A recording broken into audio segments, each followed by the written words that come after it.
दोस्तों पहले आप ये वीडियो देखें, फिर मैं आपसे बात करता हूँ। मदर मैरी, जीसस क्राइस्ट को पैदा करने वाला मदर मैरी कैसे प्रेग्नेंट हुई थी बताओ। आई एम वेटिंग, गरीब नहीं है फिर भी बोल रहा हूँ भैया। जीसस क्राइस्ट कैसे पैदा हुआ था बताओ। पवित्र आत्मा के द्वारा। अरे तू बिना सेक्स के बच्चा पैदा कर सकता है? वही तो परमेश्वर का पुत्र तभी है ना, क्योंकि इंसान के अंदर पाप नहीं घुसेगा तो बच्चा कैसे पैदा होगा? पाप से अगर पाप से जन्मा हुआ व्यक्ति कभी भी पाप से छुटकारा नहीं दे सकता है ना। तो इसलिए परमेश्वर की आत्मा ये जो बायोलॉजिकल जो होता है उसके द्वारा पैदा नहीं हुआ है। Really? Can you explain this to the gynecologist? You baby? Are you educated? Are you educated, baby? Yes, I'm educated. Okay, you know the process of बच्चा पैदा करने का प्रोसीजर बताऊँ मुझे। बच्चा पैदा करने का प्रोसीजर बताऊँ मुझे। मेरी सुन तो सही। मैं जैसे पैदा हुई हूँ। कैसे पैदा हुई बताओ। आपको कैसे? अरे मम्मी पापा के मिलने से पैदा हुए ना, साहब बताओ खुल के। अरे सांड और गाय मिलेगा तभी तो बच्चा पैदा होता है ना। खुल के बोल रहा है। अरे क्या करेंगे वो फिर? तो आप बीच में क्यों बोल रहे हो? बैठ जाओ वहीं बैठ। ये जवाब देना, ये यहाँ पे खड़ा होकर सबका कॉन्फ्रेंस करना। आपने ये वीडियो देखा और आपने देखा किस प्रकार से ये जो नए गुरुजी आए हैं, सत्य साधु, उनके वीडियो को आपने देखा किस प्रकार से वो चर्च में जाकर के बहुत ही क्रोधित मुद्रा में बहुत कुछ प्रश्न कर रहे थे, जिसमें से बहुत कुछ तो मैं नहीं बोलूँगा। जो कुछ मैं बोलना चाहता हूँ आप लोगों के समक्ष रखूँगा और आप ही इस विषय को ध्यान से देखें, इस वीडियो को, और निर्णय लें क्या सही और क्या गलत है। मैं किसी को गलत सही साबित नहीं कर रहा हूँ। यहाँ पे इस भाई ने प्रश्न किया कि जब मरियम जो यीशु मसीह की माता थी, उनका किसी भी मर्द के साथ फिजिकल रिलेशनशिप नहीं हुआ तो कैसे यीशु मसीह इस दुनिया में आए, क्योंकि बायोलॉजिकल फादर होना एक व्यक्ति के लिए ज़रूरी होता है, एक बच्चे के लिए ज़रूरी होता है। अगर बायोलॉजिकल फादर नहीं है तो कैसे वो पैदा हो सकता है। मेडिकली ये बिल्कुल सही बात वो कर रहे हैं।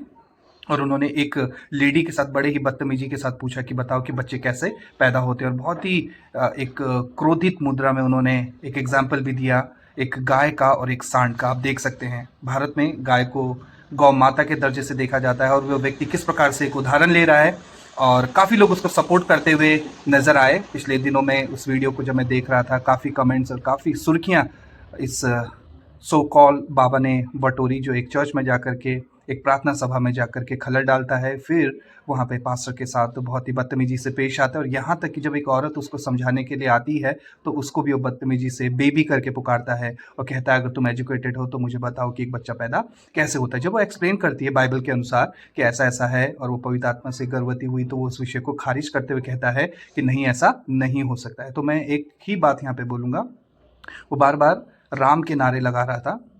सो ब्रदर, अगर आप इस वीडियो को देखेंगे तो आप एक बात ध्यान रखिए, आपने ज़रूर, हम आपको तो नहीं जानते हैं और दुनिया ने आपको इस वीडियो के द्वारा जाना है। जैसे कि पता चलता है कि आप पहले एक्स मुस्लिम थे, फिर आप एथिस्ट बने और फिर आपने सनातन धर्म की ओर रुख किया। तो ज़रूर आपने महर्षि वाल्मीकि की रामायण पढ़ी होगी। उसमें क्या लिखा है, किस प्रकार से राम जी का जन्म हुआ, आप जानते हैं?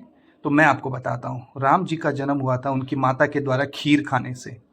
दशरथ थे, उनकी 3 वाइफ्स थी, 3 रानियाँ थी, जिसमें से पहली जो रानी थी उनका नाम था कौशल्या, कैकई, और तीसरी जो थी वो थी सुमित्रा।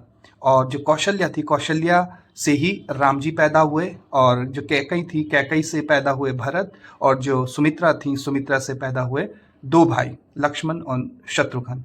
और जब राजा दशरथ ने शादी की, इन तीनों से बच्चे नहीं थे, तब उन्होंने एक बहुत बड़ा यज्ञ किया, बहुत बड़ा एक महायज्ञ किया, जिसके दौरान अग्नि देवता प्रकट हुए और उनको कुछ स्वीट डिश, जिसको साउथ इंडिया में कहते हैं पायसम, या एक तरह का खीर उनको दिया खाने के लिए, जिसमें से जो ज़्यादा अमाउंट था वो मिला कौशल्या जी को, जिसके द्वारा राम पैदा हुए, फिर भरत पैदा हुए कैकई से, फिर शत्रुघ्न और लक्ष्मण पैदा हुए सुमित्रा से। तो ये है। तो आप क्या कह सकते हैं, जिनके नारे आप लगा रहे हैं जय राम या राम जी के बारे में आपने बताया, तो क्या आप जानते हैं कि वहाँ पे भी रामायण में बताया गया है कि वहाँ पे भी किसी भी प्रकार का फिजिकल रिलेशनशिप नहीं था, वो खीर खाने मात्र से क्या हो गई, गर्भवती हो गई।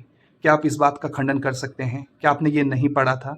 जब आप दूसरे की भावनाओं को ठेस पहुंचा रहे हैं, दूसरे की धार्मिक भावनाओं को ठेस पहुंचा रहे हैं, क्या आपने ये नहीं सोचा कि आप जब राम राम के नारे लगाते हैं, वो राम कैसे पैदा हुए? उनकी माता के खीर खाने के द्वारा। तो मैं इससे ज़्यादा कुछ नहीं कहूँगा। आप जनता इस विषय का फैसला करें क्या सही और क्या गलत था, और जिस रीति से इस भाई ने बात किया एक महिला से, क्या वो सही था? आप ज़रूर कमेंट करें।